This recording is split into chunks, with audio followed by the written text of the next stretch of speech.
T20I ಫಾರ್ಮ್ಯಾಟ್ನಲ್ಲಿ ಸಾಮ್ರಾಟರಾಗಿ ಮೆರಿತಾ ಇರುವಂತಹ team India ಮತ್ತೊಮ್ಮೆ ವಿಶ್ವಕಪ್ ಗದ್ದುಗೆ ಏರೋಕೆ ಇನ್ನೊಂದೇ ಹೆಜ್ಜೆ ಬಾಕಿ ಇದೆ.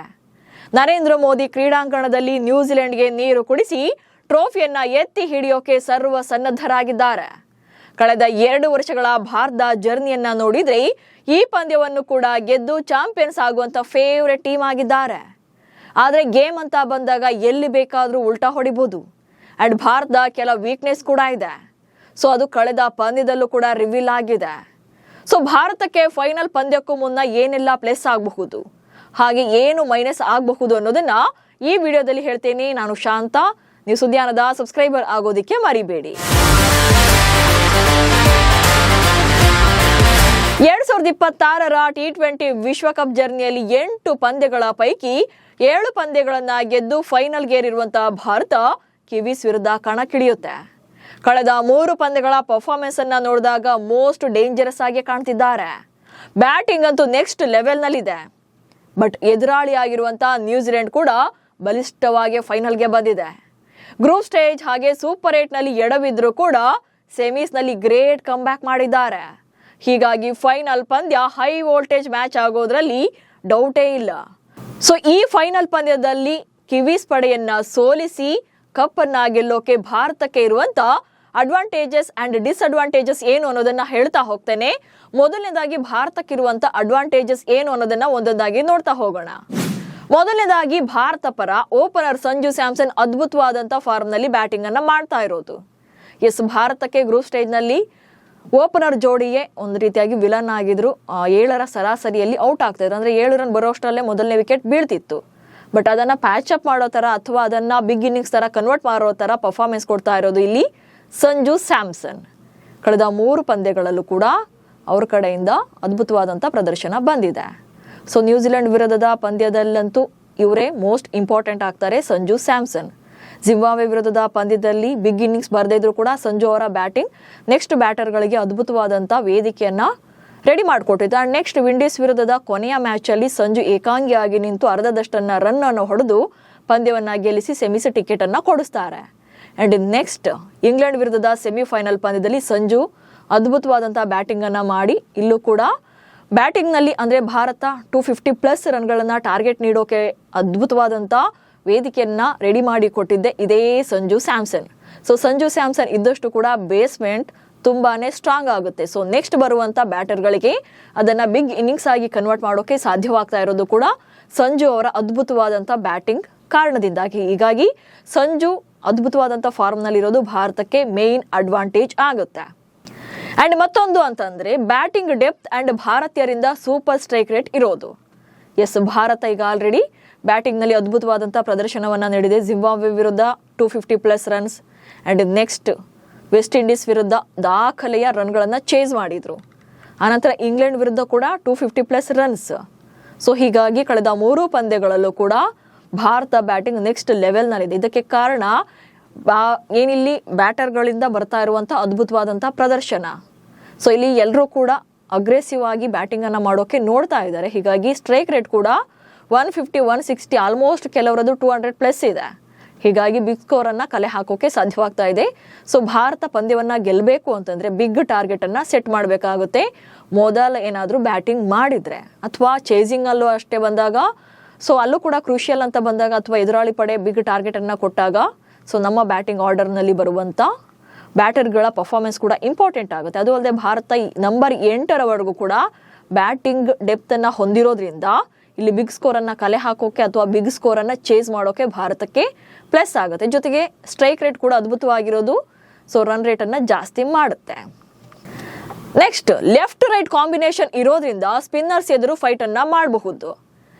ಯಾವಾಗ್ಲೂ ಕೂಡ ಕ್ರಿಕೆಟ್ ಅಂತ ಬಂದಾಗ batting top order batting complete ಆಗಿ left and right hand combination ಇರಬೇಕಾಗುತ್ತೆ. ಯಾಕಂದ್ರೆ ಪೇಸ್ ಬೌಲರ್ಸ್ ಅಥವಾ ಸ್ಪಿನ್ನರ್ಸ್ ಅಂತ ಬಂದಾಗ ಸೊ ಅಲ್ಲಿ ರೊಟೇಟ್ ಮಾಡ್ಕೊಳ್ತಿರ್ಬೇಕಾಗುತ್ತೆ ಸ್ಟ್ರೈಕ್ ಅನ್ನ. ಸೊ ಇಂಥ ಟೈಮಲ್ಲಿ ಫಸ್ಟ್ ಬರುವಂತ ಬ್ಯಾಟರ್ಗಳ ಪೈಕಿ ಸಂಜು ರೈಟ್ ಹ್ಯಾಂಡ್ ಆದ್ರೆ Abhishek left hand, next Ishan Kishan left hand, ಅನಂತರ ಸೂರ್ಯ, ಹೀಗೆ ಸೊ ಟಾಪ್ 4 ಇಲ್ಲಿ ಕಾಂಬಿನೇಷನ್ ಚೆನ್ನಾಗಿದೆ. ಹೀಗಾಗಿ ಅವರು ಅದನ್ನ ಮಿಸ್ ಮಾಡ್ಕೊಳ್ತಾರ ಅಥವಾ ಸ್ಪಿನ್ನರ್ಸ್ ವಿರುದ್ಧ ವೇರಿಯೇಷನ್ ಮಾಡಿಕೊಂಡು ಬ್ಯಾಟಿಂಗ್ ಅಂದ್ರೆ ಸ್ಟ್ರೈಕ್ ಅನ್ನ ಚೇಂಜ್ ಮಾಡಿಕೊಂಡು ಸೊ ಇಬ್ಬರು ಕೂಡ ಅಂದ್ರೆ ಲೆಫ್ಟ್ ಹ್ಯಾಂಡ್ ಹಾಗೆ ರೈಟ್ ಹ್ಯಾಂಡ್ ಬ್ಯಾಟರ್ಗಳು ಆ ಸ್ಕೋರ್ ಅನ್ನ ಬಿಗ್ ಸ್ಕೋರ್ ಆಗಿ ಕನ್ವರ್ಟ್ ಮಾಡೋಕೆ ಭಾರತಕ್ಕೆ ಪ್ಲಸ್ ಆಗುತ್ತೆ. ಅಂಡ್ ನೆಕ್ಸ್ಟ್ ಕಳೆದ 3 ಪಂದ್ಯಗಳಲ್ಲಿ ಬ್ಯಾಟಿಂಗ್ ನಿಂದಲೇ ಗೆದ್ದಿರುವಂತ ಭಾರತ. ಎಸ್, ಭಾರತದ ಮೇನ್ ಅಡ್ವಾಂಟೇಜ್ ಏನಂತಂದ್ರೆ T20 ತಂಡದಲ್ಲಿ ಬಲಿಷ್ಠ ಬ್ಯಾಟಿಂಗ್ ಪಡೆಯನ್ನ ಹೊಂದಿರೋದು. ಸೊ ಕಳೆದ 3 ಪಂದ್ಯಗಳಲ್ಲಿ ಭಾರತ ಇಲ್ಲಿ ಗೆದ್ದಿರೋದೇ ಬ್ಯಾಟಿಂಗ್ ನಿಂದಾಗಿ. ಜಿಂಬಾಬ್ವೆ ವಿರುದ್ಧ 250+ ರನ್ಸ್ ಬಂದಿದ್ದು ಬ್ಯಾಟಿಂಗ್ ನಿಂದ. ಅವತ್ತು ಓಕೆ, ಇದರಿಂದ ಬಿಗ್ ಮಾರ್ಜಿನ್ ಅಲ್ಲೇ ಗೆದ್ರು. ಆನಂತರ ನೆಕ್ಸ್ಟ್ ವಿಂಡೀಸ್ ಪಡೆ 190+ ರನ್ ಅನ್ನ ಟಾರ್ಗೆಟ್ ಕೊಡುತ್ತೆ. ಸೊ ಇಂಥ ಟೈಮಲ್ಲಿ ನಮ್ಮ ಬ್ಯಾಟಿಂಗ್ ಅದ್ಭುತವಾಗಿ ಮಾಡಿದ್ರಿಂದಲೇ ಅವತ್ತು ಸಂಜು ಏಕಾಂಗಿಯಾಗಿ ಹೋರಾಟ ಮಾಡಿದ್ರಿಂದಲೇ ಆ ಪಂದ್ಯವನ್ನ ಗೆದ್ದು ಸೂಪರ್ 8ಗೆ ಬರ್ತಾರೆ. ನೆಕ್ಸ್ಟ್ ಇಂಗ್ಲೆಂಡ್ ವಿರುದ್ಧ do or die match, finally ಬರಬೇಕು ಅಂದ್ರೆ ಗೆಲ್ಲೇಬೇಕಿತ್ತು. ಸೊ ಇಂಥ ಟೈಮಲ್ಲಿ 253 ರನ್ಗಳು ಅಂತಂದ್ರೆ ಅದೇನು ಕಡಿಮೆ ಟಾರ್ಗೆಟ್ ಅಲ್ಲ, ಬಟ್ ಬೌಲಿಂಗ್ ಅಲ್ಲಿ ಹೊಡೆಸ್ಕೊಂಡ್ರು ನಿಜ. ಬಹುಶಃ ಅದು 250ರ ಒಳಗೆ ಇದ್ದಿದ್ರೆ ಎಲ್ಲೋ ಒಂದ್ ಕಡೆ ಭಾರತಕ್ಕೆ ಸವಾಲಾಗುವಂತ ಚಾನ್ಸಸ್ ಕೂಡ ಇತ್ತು. ಹೀಗಾಗಿ ಕಳೆದ 3 ಪಂದ್ಯಗಳಲ್ಲಿ ಭಾರತ ಬ್ಯಾಟಿಂಗ್ ನಿಂದಲೇ ಗೆದ್ದಿರೋದು ಪ್ಲಸ್ ಆಗುತ್ತೆ. ಅಂಡ್ ಭಾರತಕ್ಕಿರುವಂತಹ ಮತ್ತೊಂದು ಮೋಸ್ಟ್ ಅಡ್ವಾಂಟೇಜ್ ಏನಂತಂದ್ರೆ ಜಸ್ಪ್ರೀತ್ ಬುಮ್ರಾನ್ ಅಂತ ವರ್ಲ್ಡ್ ಕ್ಲಾಸ್ ಬೌಲರ್ ಇರೋದೇ ಅದೃಷ್ಟ. ಇದನ್ನ ನಾವಷ್ಟೇ ಅಲ್ಲ, ಇಡೀ ಕ್ರಿಕೆಟ್ ಜಗತ್ತೇ ಹೇಳುತ್ತೆ.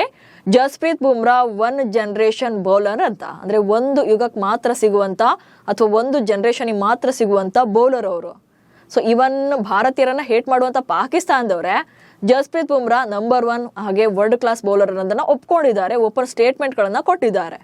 ಸೊ ಎಂಥದ್ದೇ ಕ್ರೂಷಿಯಲ್ ಟೈಮಲ್ಲೂ ಕೂಡ ಇಡೀ ಪಂದ್ಯದ ದಿಕ್ಕನ್ನೇ ಬದಲಿಸುವಂತ ಕೆಪಾಸಿಟಿ ಬೌಲರ್ ಒಬ್ರಿಗೆ ಇದೆ ಅಂತಂದ್ರೆ ಅದು ಜಸ್ಪ್ರೀತ್ ಬುಮ್ರಾಗೆ ಮಾತ್ರ. ಅದು ICC ಟೂರ್ನಮೆಂಟ್ಸ್ ಅಂತ ಬಂದಾಗ ಬುಮ್ರಾ ಆಡ್ತಾ ಇರೋದೇ ಭಾರತಕ್ಕೆ ಅತಿ ದೊಡ್ಡ ಅದೃಷ್ಟ ಆಗುತ್ತೆ.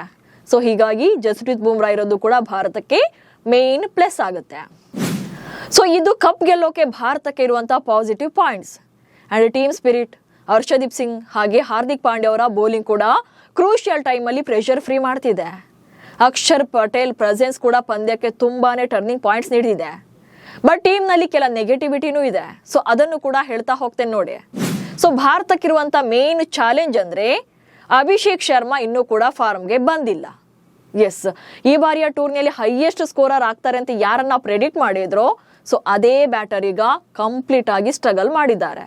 ಸೊ ಕಳೆದ ಅಷ್ಟು ಇನ್ನಿಂಗ್ಸ್ ಗಳಲ್ಲಿ ಕೂಡ ಅವ್ರ ಕಡೆಯಿಂದ ಬಿಗ್ ಸ್ಕೋರ್ ಬಂದಿಲ್ಲ. ಜಿಂಬಾಬ್ವೆ ವಿರುದ್ಧ ಅರ್ಧಶತಕ ಬಂದಿದ್ದು ಬಿಟ್ರೆ ಆನಂತರ ಯಾವ ಪಂದ್ಯದಲ್ಲೂ ಕೂಡ ಅವರಿಂದ ಒಂದು ಸ್ಟ್ರಾಂಗೆಸ್ಟ್ ಮೂವ್ ಅಂತ ಅಥವಾ ಬ್ಯಾಟಿಂಗ್ ಅಲ್ಲಿ ಅವರ ಪರ್ಫಾರ್ಮೆನ್ಸ್ ಬಂದಿಲ್ಲ. ಸೊ ಇದು ಕೂಡ ಭಾರತಕ್ಕೆ ಮೈನಸ್ ಆಗಬಹುದು, ಯಾಕಂದ್ರೆ ಅವರನ್ನ ಕೂರ್ಸಿನೂ ಆಡಕ್ಕಾಗಲ್ಲ ಅಥವಾ ಅವ್ರು ಆಡಿಸಿದ್ರು ಕೂಡ ಅವ್ರ ಕಡೆಯಿಂದ ಬಿಗ್ ಸ್ಕೋರ್ ಬರ್ತಿಲ್ಲ. ಬಟ್ ಒಂದೇನಪ್ಪ ಇಲ್ಲಿ ಅಡ್ವಾಂಟೇಜ್ ಏನಂತಂದ್ರೆ ಅಭಿಷೇಕ್ ಶರ್ಮಾ ಆಡದೆ ಇದ್ರೂ ಕೂಡ ಇತರೆ ಬ್ಯಾಟರ್ಗಳು ಆ ರೆಸ್ಪಾನ್ಸಿಬಿಲಿಟಿನ ತಗೊಂಡಿದ್ದಾರೆ. ಹೀಗಾಗಿ ಅದು ಭಾರತಕ್ಕೆ ಪ್ಲಸ್ ಆಗುತ್ತೆ. ಬಟ್ ಇಲ್ಲಿ ಅಭಿಷೇಕ್ ಆಡೋದು ಕೂಡ ತುಂಬಾನೇ ಮುಖ್ಯವಾಗುತ್ತೆ, ಯಾಕಂದ್ರೆ ಅಭಿಷೇಕ್ ಸ್ಫೋಟಕ ಬ್ಯಾಟರ್. ಅವ್ರು ಬರೀ 10 ಬಾಲ್ ಆಡಿದ್ರು ಅಂದ್ರೂ ಇಡೀ ಪಂದ್ಯದ ದಿಕ್ಕನ್ನೇ ಬದಲಾಯಿಸುವಂತ ಕೆಪಾಸಿಟಿ ಅವರಲ್ಲಿದೆ. ಸೊ ಅಭಿಷೇಕ್ ಶರ್ಮಾ ಮುಖ್ಯವಾಗಿ ಫಾರಂಗೆ ಬರಬೇಕಾಗುತ್ತೆ. ಕಳೆದ 7 ಮ್ಯಾಚ್ಗಳಲ್ಲಿ ಅವರ ಬ್ಯಾಟಿಂದ ಬಂದಿರೋದೇ 89 ರನ್ಗಳು ಮಾತ್ರ. ಇನ್ನು ನೆಕ್ಸ್ಟ್ ಇನ್ನೊಂದು ವೀಕ್ನೆಸ್ ಏನಂತ ನೋಡೋದಾದ್ರೆ ಜಸ್ಪ್ರೀತ್ ಬುಮ್ರಾರನ್ನ ಹೊರತುಪಡಿಸಿ ಬೌಲಿಂಗ್ ನಲ್ಲಿ ತುಂಬಾನೇ ದುಬಾರಿ ಆಗ್ತಿರೋದು. ಎಸ್, ಇಲ್ಲಿ ಬುಮ್ರಾರನ್ನ ಹೊರತುಪಡಿಸಿದ್ರೆ ಮಿಕ್ದವರೆಲ್ಲ ಕೂಡ ಒಂದಲ್ಲ ಒಂದು ಪಂದ್ಯದಲ್ಲಿ ತುಂಬಾನೇ ಎಕ್ಸ್ಪೆನ್ಸಿವ್ ಆಗಿದ್ದಾರೆ. ಅದು ಕೂಡ ಡೆತ್ ಓವರ್ಗಳಲ್ಲಂತೂ ಲೀಲಾಜಾಲವಾಗಿ ರನ್ ಬಿಟ್ಕೊಡ್ತಿದ್ದಾರೆ.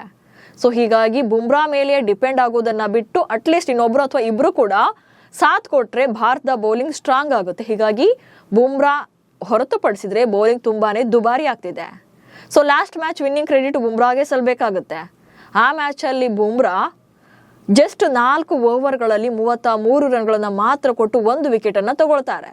ನೀವು ಎಕ್ಸ್ಪೆಕ್ಟ್ ಮಾಡಿ ಆ ಪಂದ್ಯದಲ್ಲಿ ಟೋಟಲ್ ಆಗಿ 499 ರನ್ಸ್ ಬಂದಿದೆ. ಅಂದ್ರೆ ಇಂಗ್ಲೆಂಡ್ ತಂಡದ ಬ್ಯಾಟಿಂಗ್ ಹಾಗೆ ಭಾರತ ತಂಡದ ಬ್ಯಾಟಿಂಗ್ ಎರಡೂ ಸೇರಿ 499 ರನ್, ಇನ್ನೊಂದು ರನ್ ಕಡಿಮೆ 500 ರನ್. ಸೊ ಅಲ್ಲಿಗೆ ತುಂಬಾ ಆರ್ಥಿಕವಾಗಿ ಅಂದ್ರೆ ನೆಟ್ ರನ್ ರೇಟ್ ಅಥವಾ ಎಕಾನಮಿ ರೇಟ್ ಇಲ್ದಲೆ ಕಡಿಮೆ ರನ್ಗಳನ್ನ ಕೊಟ್ಟಿದ್ದು ಜಸ್ಪ್ರೀತ್ ಬುಮ್ರಾ. ಅದರಲ್ಲೂ ಕೂಡ ಡೆತ್ ಓವರ್ ಸ್ಪೆಷಲಿಸ್ಟ್. 253 ರನ್ಗಳನ್ನ ಕೊಟ್ಟು ಕೂಡ ಡಿಫೆನ್ಸ್ ಮಾಡಿಕೊಳ್ಳೋಕೆ ತಿಣಕಾಡ್ತಾ ಇದ್ರು. ಇಂಥ ಟೈಮಲ್ಲಿ ಬುಮ್ರಾ ಇರ್ಲಿಲ್ಲ ಅಂದ್ರೆ ಅವತ್ತು ನಿಜಕ್ಕೂ ಕೂಡ ಒಂದು ದೊಡ್ಡ ಆಘಾತ ಎದುರಾಗಿದ್ರು ಕೂಡ ಅಚ್ಚರಿ ಪಡಬೇಕಿರ್ಲಿಲ್ಲ. Next specialist spinner Varun Chakravarthy ಈ ಸಲ ತುಂಬಾನೇ ದುಬಾರಿ ಆಗಿರೋದು. T20 number 1 ICC ranking bowler Varun Chakravarthy Bharat ತಂಡದ ಎಷ್ಟೋ ಪಂದ್ಯಗಳಲ್ಲಿ ಅಂದ್ರೆ ಕ್ರೂಷಿಯಲ್ ಪಂದ್ಯಗಳಲ್ಲಿ ಅವ್ರ ಕಡೆಯಿಂದ ಬಿಗ್ ಬ್ರೇಕ್ ಥ್ರೂಗಳನ್ನ ತಂದುಕೊಡ್ತಾ ಇದ್ರು, ಮ್ಯಾಚ್ ವಿನ್ನಿಂಗ್ಸ್ ಅನ್ನ ಮಾಡ್ತಾ ಇದ್ರು. ಬಟ್ ಈ ಸಲ ICC ಟೂರ್ನಮೆಂಟ್ ನಲ್ಲಿ ಅವ್ರ ಕಡೆಯಿಂದ, ಅದು ಕೂಡ ಸೂಪರ್ 8 ಹಂತದ ನಂತರದ ಪಂದ್ಯಗಳಲ್ಲಿ ಅವ್ರ ಕಡೆಯಿಂದ ಅಂತ ಎಫೆಕ್ಟಿವ್ ಬೌಲಿಂಗ್ ಬಂದಿಲ್ಲ. ಅದರಲ್ಲೂ ಕೂಡ ಕಳೆದ ಮ್ಯಾಚ್ ಅಲ್ಲಿ ಅಂದ್ರೆ ಇಂಗ್ಲೆಂಡ್ ವಿರುದ್ಧದ ಪಂದ್ಯದಲ್ಲಿ 4 ಓವರ್ಗಳಲ್ಲಿ 1 ವಿಕೆಟ್ ಅನ್ನ ತಗೊಳ್ತಾರೆ. ಕಳೆದ 21 ಪಂದ್ಯಗಳಿಂದ ಕಂಟಿನ್ಯೂಸ್ ಆಗಿ ಅವ್ರ ಕಡೆಯಿಂದ ವಿಕೆಟ್ ಒಂದಲ್ಲ ಒಂದು ಬರ್ತಿದೆ, ಇದು ರೆಕಾರ್ಡ್ ಕೂಡ. ಬಟ್ ಕಳೆದ ಪಂದ್ಯದಲ್ಲಿ 64 ರನ್ಗಳನ್ನ ಬಿಟ್ಕೊಟ್ಟಿದ್ದಾರೆ. ಅಂದ್ರೆ ಭಾರತೀಯರ ಪರ ಎಲ್ಲರಿಗಿಂತಲೂ ಜಾಸ್ತಿ ರನ್ಸ್ ಅನ್ನ ಕೊಟ್ಟಿದ್ದು ಅವರೇ.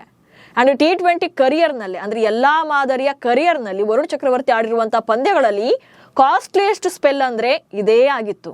ಸೊ ಯಾವ ಮ್ಯಾಚಲ್ಲೂ ಕೂಡ ಅವರು ಇಷ್ಟು ದುಬಾರಿ ಆಗಿಯೇ ಇರಲಿಲ್ಲ. ಸೊ ವರುಣ್ ಕಳೆದ 21 ಪಂದ್ಯಗಳಿಂದ ವಿಕೆಟ್ ಅನ್ನ ತೆಗಿತಾ ಇದ್ರೂ ಕೂಡ ಈ ಸಲ ರನ್ಗಳನ್ನ ತುಂಬಾ ಕೊಡ್ತಾ ಇರೋದು ಇಲ್ಲಿ ಭಾರತಕ್ಕೆ ತಲೆಬಿಸಿ ಆಗಿದೆ. ಅಂಡ್ ನೆಕ್ಸ್ಟ್ ಭಾರತಕ್ಕೆ ಇರುವಂತ ಇನ್ನೊಂದು ಡಿಸ್ಅಡ್ವಾಂಟೇಜ್ ಏನಂತಂದ್ರೆ 6ನೇ ಬೌಲರ್ ಕೊರತೆ ಇದೆ. ದುಬೆ ಓವರ್ಗಳು ತೀರಾ ದುಬಾರಿ ಆಗ್ತಿದೆ. ಸೊ ಎಸ್, ಇಲ್ಲಿ 4 ಓವರ್ ಅಂತ ಬಂದಾಗ 5 ಬೌಲರ್ಗಳು ಇದ್ದಾರೆ. ಬಟ್ 6ನೇ ಬೌಲರ್ ಕಡೆ ನೋಡಬೇಕು ಅಥವಾ 1 ಓವರ್ ಎಕ್ಸ್ಟ್ರಾ ಯಾರ ತರ ಮಾಡಿಸ್ಬೇಕು ಅಂತಂದ್ರೆ ಅಲ್ಲಿ ಸೂರ್ಯನ ಕಣ್ಣಿಗೆ ಕಾಣಿಸ್ತಾ ಇರೋದು ಶಿವಮ್ ದುಬೆ ಮಾತ್ರ. ಬಟ್ ದುಬೆ ಕೈಗೆ ಬಾಲ್ ಕೊಟ್ರೆ ಅಲ್ಲಿ 20ಕ್ಕಿಂತ ಕಡಿಮೆ ರನ್ಸ್ ಅನ್ನ ಕೊಡ್ತಾನೆ ಇಲ್ಲ ಅವರು 1 ಓವರ್ಗೆ. ಕಳೆದ ಮ್ಯಾಚ್ ಅಲ್ಲೂ ಕೂಡ ಲಾಸ್ಟ್ ಓವರ್ ಅಲ್ಲಿ 30 ರನ್ಗಳಿದ್ದಾಗ ಅವರಿಗೆ ಕೊಡ್ತಾರೆ, ಅಂದ್ರೆ ಅವ್ರ ಗೆಲುವಿಗೆ 30 ರನ್ಸ್ ಬೇಕಿದ್ದಾಗ. ಬಟ್ ದುಬೆ ಅಲ್ಲೂ ಕೂಡ 22 ರನ್ಗಳನ್ನ ಕೊಟ್ಟು ದುಬಾರಿ ಆಗ್ತಾರೆ. ಬಹುಶಃ ಅಲ್ಲಿ ಒಂದು 25-26 ರನ್ಸ್ ವೇರಿಯೇಷನ್ ಇತ್ತು ಅಂತಂದ್ರೆ ದುಬೆ ಅಷ್ಟು ರನ್ಗಳನ್ನ ಕೊಟ್ಟರು ಕೂಡ ಅಚ್ಚರಿ ಇರಲಿಲ್ಲ. ಸೊ ಇಲ್ಲಿ ದುಬೆ ದುಬಾರಿ ಆಗ್ತಿದ್ದಾರೆ. 6ನೇ ಬೌಲರ್ನ ಕೊರತೆ ಕಾಣಿಸ್ತಾ ಇದೆ ಟೀಮ್ ಇಂಡಿಯಾದಲ್ಲಿ. ಅಂಡ್ ನೆಕ್ಸ್ಟ್ ಮೋದಿ ಸ್ಟೇಡಿಯಂನಲ್ಲಿ 2 ಬಿಗ್ ಮ್ಯಾಚ್ಗಳಲ್ಲಿ ಸೋತಿರುವಂತಹ ಭಾರತ. ಸೊ ಭಾರತ 2 ಪಂದ್ಯಗಳನ್ನ ಸೋತಿರೋದ್ರಿಂದ ಹೀಗಾಗಿ ಈ ಮ್ಯಾಚ್ ಅಲ್ಲಿ ಏನ್ ಮಾಡ್ತಾರೆ ಎನ್ನುವಂತ ಕ್ವಶನ್ ಕೂಡ ಇದೆ. ಅಂಡ್ ನೆಕ್ಸ್ಟ್ ರೋಹಿತ್ ಶರ್ಮಾ ತರ ಸೂರ್ಯ ಕ್ಯಾಪ್ಟನ್ಸಿ ವರ್ಕ್ ಆಗುತ್ತಾ? ಇಲ್ಲಿ ಭಾರತ ತಂಡಕ್ಕೆ ಇರುವಂತ ಅತಿ ದೊಡ್ಡ ಪ್ರಶ್ನೆ ಅಂದ್ರೆ ಇದೆ. ಸೊ ಇಲ್ಲಿ ಬಿಗ್ ಪಂದ್ಯಗಳನ್ನ ಆಡ್ತಾ ಇದೀವಿ ಅಥವಾ ನಮ್ಮಲ್ಲಿ ಬಿಗ್ ಪ್ಲೇಯರ್ಸ್ ಇದ್ದಾರೆ ಅನ್ನೋದಕ್ಕಿಂತ ಯಾವ ಟೈಮಲ್ಲಿ ಯಾವ ಟರ್ನ್ ಅನ್ನ ತಗೊಳ್ಬೇಕು ಅನ್ನೋದು ತುಂಬಾನೇ ಮುಖ್ಯ ಆಗುತ್ತೆ. ಅದು ರೋಹಿತ್ ಶರ್ಮಾ ಅವರಿಗಿದ್ದಂತ ಎಕ್ಸ್ಪೀರಿಯನ್ಸ್ ನ ನೋಡಿದ್ರೇನೆ ಗೊತ್ತಾಗುತ್ತೆ. 2024ರ T20 ವಿಶ್ವಕಪ್ ನಲ್ಲಿ ಸೌತ್ ಆಫ್ರಿಕಾಗೆ 30 ರನ್ಗಳು ಗೆಲ್ಲಕ್ಕೆ ಬೇಕಿತ್ತು. ಹಾಗೆ 30 ರನ್ಸ್ ಜೊತೆಗೆ ಅವ್ರ ಹತ್ರ 30 ಬಾಲ್ಗಳಿತ್ತು. ಅಂದ್ರೆ T20 ಫಾರ್ಮೆಟ್ ನಲ್ಲಿ 30 ರನ್ಗಳನ್ನ 30 ಬಾಲಲ್ಲಿ ಗೆಲ್ಲೋದು ತುಂಬಾನೇ ಈಸಿ. ಬಟ್ ಆವತ್ತಿನ ಮ್ಯಾಚ್ ಅಲ್ಲಿ ಭಾರತ 7 ರನ್ಗಳಿಂದ ಗೆದ್ದುಕೊಳ್ಳುತ್ತೆ. ಅದಕ್ಕೆ ಮುಖ್ಯ ಕಾರಣ ರೋಹಿತ್ ಶರ್ಮಾ ಅವರ ಕ್ಯಾಪ್ಟನ್ಸಿ. ಸೊ ಯಾವ ಓವರ್ನಲ್ಲಿ ಯಾವ ಬೌಲರ್ನ ಡೆತ್ ಓವರ್ಗಳಲ್ಲಿ ಇಳಿಸಬೇಕು ಅಂತ ಅವ್ರಿಗೆ ಗೊತ್ತಿದ್ದ ಕಾರಣದಿಂದಲೇ ಅವತ್ತು ಭಾರತ ಪಂದ್ಯವನ್ನ ಗೆದ್ದುಕೊಳ್ತು. ಬಟ್ ಸೂರ್ಯರಿಗೆ ಅಷ್ಟೊಂದು ಎಕ್ಸ್ಪೀರಿಯನ್ಸ್ ಇದೆಯಾ ಅಥವಾ ರೋಹಿತ್ ತರ ತೀರ್ಮಾನಗಳನ್ನು ತಗೊಳಕ್ ಅವ್ರಿಗೆ ಆಗುತ್ತಾ? ಸೊ ಇಂಥದ್ದೊಂದು ಪ್ರಶ್ನೆ ಕೂಡ ಇದೆ. ಹೀಗಾಗಿ ಸೂರ್ಯನ ಕ್ಯಾಪ್ಟನ್ಸಿ ಕೂಡ ಹೇಗಿರುತ್ತೆ ಅನ್ನೋದು ಮುಖ್ಯ ಆಗುತ್ತೆ. ಅಂಡ್ ನೆಕ್ಸ್ಟ್ ಭಾರತದ ಮೇನ್ ಪ್ರಾಬ್ಲಮ್ ಅಂತಂದ್ರೆ ಫೀಲ್ಡಿಂಗ್ ನಲ್ಲಿ ಪದೇ ಪದೇ ಕ್ಯಾಚ್ ಗಳನ್ನ ಡ್ರಾಪ್ ಮಾಡ್ತಾರೆ, ಹಾಗೆ ಮಿಸ್ ಫೀಲ್ಡ್ ಅನ್ನ ಮಾಡ್ತಾರೆ. ಸೊ ಇದನ್ನ ನೀವು ಕೂಡ ಐಡೆಂಟಿಫೈ ಮಾಡೇ ಇರ್ತೀರಿ. ಅಂತ ಕ್ರೂಷಿಯಲ್ ಟೈಮಲ್ಲೂ ಕೂಡ ಎಷ್ಟು ಈಸಿಯಾಗಿ ಕ್ಯಾಚ್ ಗಳನ್ನ ಬಿಟ್ಕೊಡ್ತಾರೆ, ಅದು ಕೂಡ ಈಸಿ ಆದಂತ ಕ್ಯಾಚ್ ಗಳನ್ನೇ. ಬಟ್ ಇಂಗ್ಲೆಂಡ್ ವಿರುದ್ಧದ ಮ್ಯಾಚ್ ಅಲ್ಲಿ ಅಲ್ಟಿಮೇಟ್ ಆದಂತ ಕ್ಯಾಚಸ್ ಬಂದಿವೆ, ಅದ್ರಲ್ಲಿ ಡೌಟೇ ಇಲ್ಲ. ಬಟ್ ಅವತ್ತಿನ ಮ್ಯಾಚ್ ಅಲ್ಲಿ ಹೈಲೈಟ್ ಆಗಿದ್ದೆ ಅಕ್ಷರ್ ಪಟೇಲ್ ಹಿಡಿದಂತ ಪ್ರತಿಯೊಂದು ಕ್ಯಾಚ್ಗಳು ಕೂಡ ಮೋಸ್ಟ್ ಇಂಪಾರ್ಟೆಂಟ್ ಆಗಿತ್ತು, ಜೊತೆಗೆ ಮ್ಯಾಚ್ ಟರ್ನಿಂಗ್ ಪಾಯಿಂಟ್ಸ್ ಆಗಿತ್ತು. ಬಟ್ ಉಳಿದವರಿಂದಲೂ ಕೂಡ ಅಂಥದ್ದೇ ಪರ್ಫಾರ್ಮೆನ್ಸ್ ಬೇಕಿದೆ. ಜೊತೆಗೆ ಬೌಂಡ್ರಿ ಲೈನ್ ಕಡೆ ಹೋಗುವಂತ ಬಾಲ್ಗಳನ್ನ ಎಫೆಕ್ಟಿವ್ ಆಗಿ ಕಂಟ್ರೋಲ್ ಮಾಡಬೇಕಿದೆ. ಸೊ ಇದನ್ನ ಮಿಸ್ಫೀಲ್ಡ್ ಅಲ್ಲಿ ಸ್ವಲ್ಪ ಭಾರತ ರಿಕವರ್ ಆಗ್ಲೇಬೇಕಿದೆ. ಸೊ ಇದನ್ನೆಲ್ಲ ನೋಡಿದಾಗ ಭಾರತ ಈಗಲೂ ಕೂಡ ಸೇಫ್ ಇದೆ, ಕಂಪ್ಲೀಟ್ ಆಗಿ ಅನ್ಸೋದಿಲ್ಲ. ಬಟ್ ಫೈನಲ್ ಮ್ಯಾಚ್ ಅಲ್ಲಿ ಒಂದಷ್ಟು ಗ್ರೌಂಡ್ ವರ್ಕ್ ಅನ್ನ ಮಾಡ್ಕೊಂಡು ಬಂದ್ರೆ ಈ ಸಲ ಕಪ್ ನಮ್ದೆ. ಚೊಚ್ಚಲ ಟ್ರೋಫಿನ ಗೆಲ್ಲೋಕೆ ಬರುವಂತ ನ್ಯೂಜಿಲೆಂಡ್ ಕೂಡ ಟಫ್ ಫೈಟ್ ಕೊಡೋಕೆ ಕಾಯ್ತಾ ಇದ್ದಾರೆ. ಸೊ ಅಂತಿಮವಾಗಿ ನಿಮ್ಮ ಪ್ರಕಾರ ಭಾರತ ಯಾವ ವಿಚಾರದಲ್ಲಿ ವೀಕ್ ಇದೆ ಅನ್ನೋದನ್ನ ಕಮೆಂಟ್ಸ್ ಮೂಲಕ ತಿಳಿಸಿ. ಹಾಗೆ ಸುದ್ದಿಯನ್ನ ಫಾಲೋ ಮಾಡಿ. ನಮಸ್ಕಾರ.